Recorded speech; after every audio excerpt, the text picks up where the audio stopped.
Pasukan khusus Rusia menerbitkan rekaman kedatangan Odap 1500 yang paling kuat di pusat kendali UAV Angkatan Bersenjata Ukraina di arah Kherson.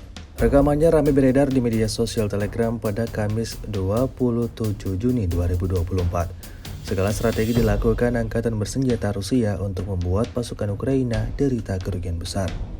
Tidak hanya fokus pada pengurangan personel militer Ukraina, pasukan Rusia juga memfokuskan serangannya pada penghancuran posisi militer Ukraina, seperti yang terlihat dalam rekaman.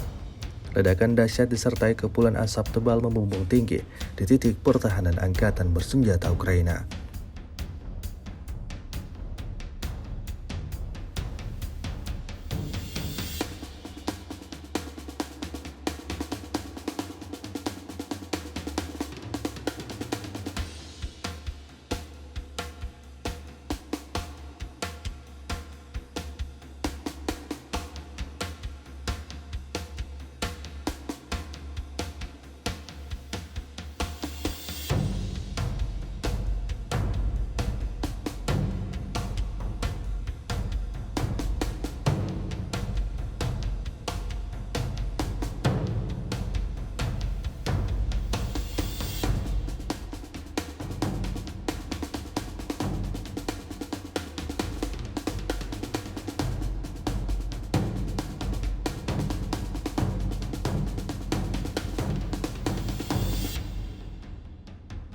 Download Tribun X sekarang, menghadirkan lokal menjadi Indonesia.